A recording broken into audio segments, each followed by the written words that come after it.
This week, fear, shock, tears, panic. These are just some of the expressions by those in Hawaii after receiving a warning of an incoming ballistic missile attack, which turned out to be a false alarm.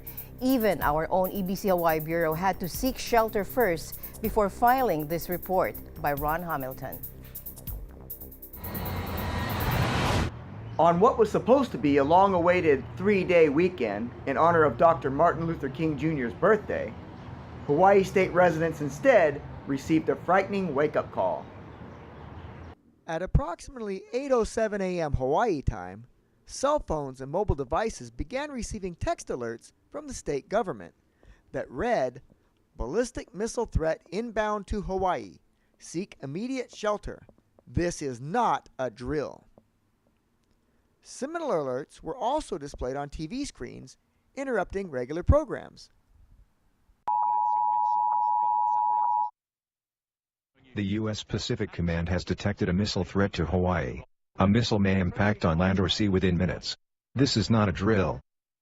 Residents and tourists immediately took shelter in closets, stairwells, and lower floors to avoid any flying debris.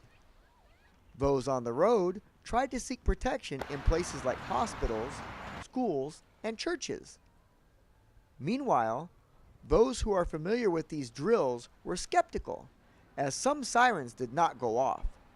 Nor was there a similar warning from the U.S. Pacific Command or from the federal government. For those at Honolulu's International Airport, one immigration officer said the missile alert was nerve-wracking to the extent that airport personnel and passengers might seek counseling. One inbound passenger recalled receiving instructions from the flight crew to turn off all cell phones until after their flight reached the terminal to avoid any panic or chaos while inside the plane. At 8:20 a.m., a cancellation message went out through social media. It wasn't until more than 20 minutes later, at 8:45 a.m., when the Hawaii Emergency Management Agency finally rescinded the alert, indicating it was a false alarm. Hawaii Governor David Ige issued a statement citing the alarm was triggered by a mistake during a shift change. During a press conference, Governor David Ige expressed anger and disappointment in spite of his administration's ongoing efforts to better prepare the state. This should not have happened. We are investigating the sequence of events that occurred. An error was made in emergency management, which allowed this false alarm to be sent. It was a procedure that occurs at the change of shift, where they go through to make sure that the system is working and an employee pushed the wrong button. Emergency Management Administrator Vern Miyagi publicly accepted responsibility for his team's mistakes and assured they would never happen again. It's my responsibility, so this would be my fault. The whole purpose of this is that the change of shift briefing is for each shift to understand what is the process. We'll take action to prevent this from ever happening again by having more than one person there to do this, make this decision. We'll work on equipment changes. But again, let me finish the investigation. This is my fault, and we'll work on so that this doesn't ever happen again. Some of the corrections they mentioned included a two-person team and additional redundancies. They also ruled out the possibility of a cyber attack and emphasized that the alert was caused by human error. Human error notwithstanding, today's mishap has already drawn a lot of criticism. Hawaii Senator Brian Schatz tweeted, "What happened today is totally inexcusable. The whole state was terrified. There needs to be tough and quick accountability and a fixed process."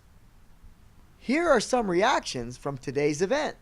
Me and my friends, we were just hiking up top one of the hiking trails here in Hawaii, and then by the time we were almost at the peak of the trail, that's when all of us that were on trail got the notification that there is apparently a ballistic missile that's on its way towards Hawaii, and letting all the people know that we need to seek shelter right away, and that apparently it wasn't a drill.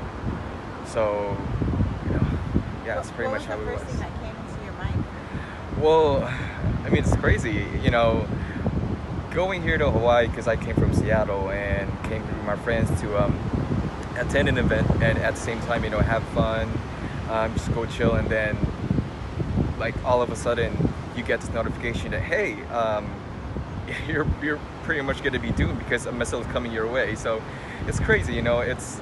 You're worried at the same time because you know you want to live to see another day. Many people with PTSD from wars before, you know, might have been triggered, and I think we're triggered from the comments I read on Facebook.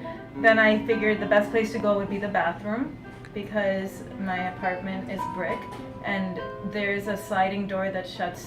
So I was like, if something happens, that's probably the safest place to be. I have 20-something years in the military, so I've been exposed to a lot of drills and bombing scenarios where we have to take cover and protect our patients and our other staff. And we went to a 4th floor of the building because the bottom building is open and it would be best to be underground, but that wasn't available to us. So the 4th floor had an opportunity to have no windows and that we would be safe there, which is a concrete structure and has no opening to the outside. Everybody was very scared, very emotionally upset. Some of the patients came in, had a really rough time because of that, because I think that they realized that how likely that this could be an actual true threat or a true incident. I think a lot of people realize that it might be a good idea to research and become educated on what you need to do in case of a nuclear blast. The state's tourism authority has assured that Hawaii is still open for tourists and businesses. Investigations by the state legislature and even the U.S. Federal Communications Commission are forthcoming. Reporting from Honolulu, Hawaii, this is Ron Hamilton for Eagle News. I am one with 25.